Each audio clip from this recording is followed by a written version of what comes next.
his fastball, although it was 90, 91, 92, it didn't have the same life that it's had in the past couple of games, but he still managed 13 punch outs. So he obviously threw the ball well enough, but he's the biggest thing for Tully is just to limit damage when it starts happening, or if it does happen against him.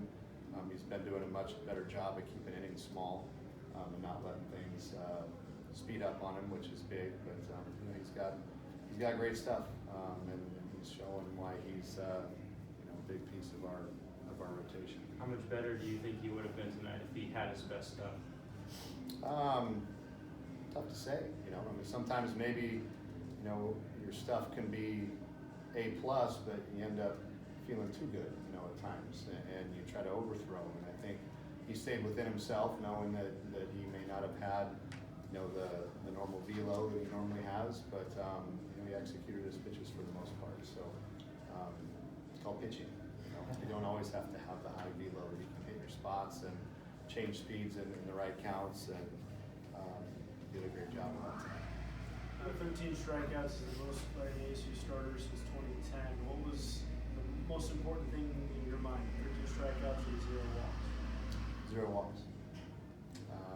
It's nice to get punch outs, it's great, but the fact that you're attacking the zone, forcing them to put the ball in play, and you don't need to look any further than the games that we've dropped this year. It's free bases. So I'll take the no walks every day. Ethan and Sean both had really nice road trips that kind of heat them up a little bit. How huge would that be for this lineup if you can rely on some other guys besides Connor, Davis, and Joe Lampe to kind of carry the freight? Well, those guys are it's a matter of time. It's not if, it's when they're going to start finding their swings and get hot. And then certainly nice to have those guys. Ethan's been battling a little bit of a sore back, but I honestly think it's helped the swing a little bit because he's just cut down on the swing and staying within himself, and bat speed's coming back. So he's obviously a huge hit tonight for us that that we had the opportunity, bases loaded the inning before with no outs, and didn't push any more runs across. And then having the same situation the next inning, for someone to step up and drive some runs in a key moment to give us a little bit of breathing room, we'll take all those runs we can get. Did you see the weight lift off his shoulders almost when he was rounding the bases? I did, and he said, "Sorry about the bat flip. I know you weren't real happy about that." I said, "Well, you owe me another home run after that one." So give him the moment, and given kind of the emotion behind that, I'll let that one slide a little bit, but because it was big. We've been looking for that big hit to kind of knockout blow, if you will, late in the game. We've had plenty of opportunities almost in every game to do that, and we just haven't come through until then. So that was big for not only him but for us as a team. And so the bat flip, I told him I'd let it slide this time on that. How was your first road trip as a manager? Did it harken back to your days as a player on the road? A little bit, it's different. It's kind of going back to college. It's not the big leagues road trips, but certainly it was great for these guys to kind of get closer on the road, and spend some time together and eat together, that type of stuff. So obviously it didn't start it off well, it didn't end the way we wanted it to, but you just kind of keep going back to we're in every game. I know I don't like to hear that, they don't like to hear that, but the bottom line, we're one big play away from being in a pretty good spot, but unfortunately we're not, so we're going to have to just keep on grinding. And these guys understand that. They understand that we got to start doing little things a little bit better and cleaning some things up, and hopefully start coming out on top of some of these close games. With the doubleheader now moved back to Sunday, is there any alternation in plans in terms of how pitching is going to work out for the rest of the series, or are you kind of just playing it day by day? Pretty much day by day. We'll start Kyle Luckham tomorrow, and then Sunday will be kind of TBD. We just right right now, we can't afford to look too far ahead. We're just trying to take one game at a time. Obviously, I think, Tyler Meyer will be slated to start one of those games, being that we don't have a midweek this week, and we were, trying to get him ready for the weekends anyways, because most likely he'll be a weekend starter moving forward. So that was kind of in the plans.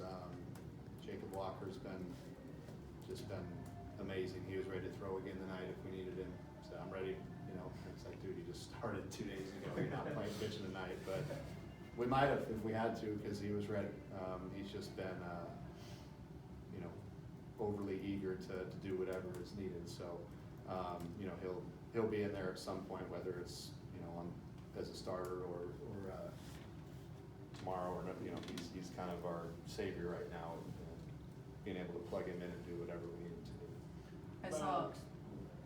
I saw Alex Champagne after he came out that he was kind of icing that hand. Is the plan tomorrow to go with him or Cam? We're gonna get that looked at tomorrow and go from there, but we're getting awful thin in the middle, so it hurts to lose anybody at this point in time, but especially our middle guys, we don't have a whole lot of options there unless we want to start playing guys out of position. So if he can't go, then obviously Cam will go there. Cam will probably go there regardless, because I imagine he'll be sore one way or another tomorrow. So probably give Cam the nod, but after that we're bringing Lampy in to play in the middle, or Baez or somebody. Have to get creative because we're out of middle infielders. And Cam came in to finish that at bat. You had a long conversation with him. What did you tell him? I was just telling him, what I thought the kid was most likely going to throw, what he'd been throwing everybody else, and where to kind of try to make a start, and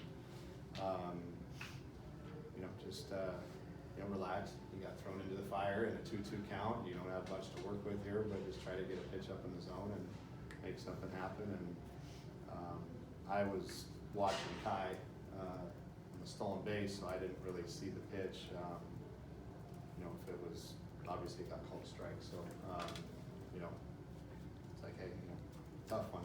Those are ones you just kind of got to wear. Was it a similar conversation to Jacob Tobias in that 7th inning after the home run? Kind of following the freshman now? No, that was more just to give Glennie some time in the bullpen.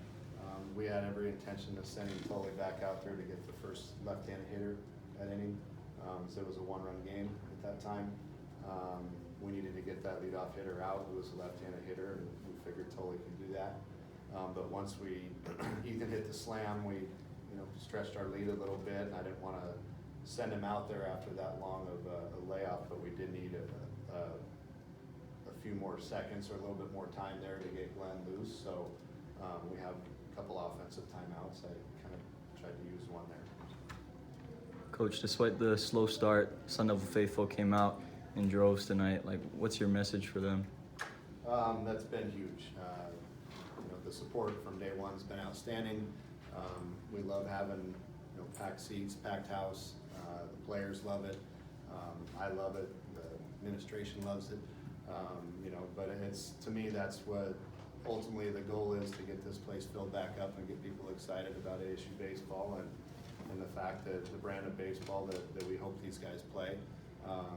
One way or another. Some days it may be great, some days it might not be so good, but one thing I can promise, these guys will play hard, and they'll go out and give it what they got. And so that's a brand of baseball that I'm proud of. And that, like I said, we may not make every play, we might boot the ball around from time to time, but these guys are going to go give it everything they got, and there's something kind of cool about that. So to have the fan support and have everyone watching and pulling for us, it's obviously very welcomed, and we'd love for them to continue. Thanks, Coach. Coach.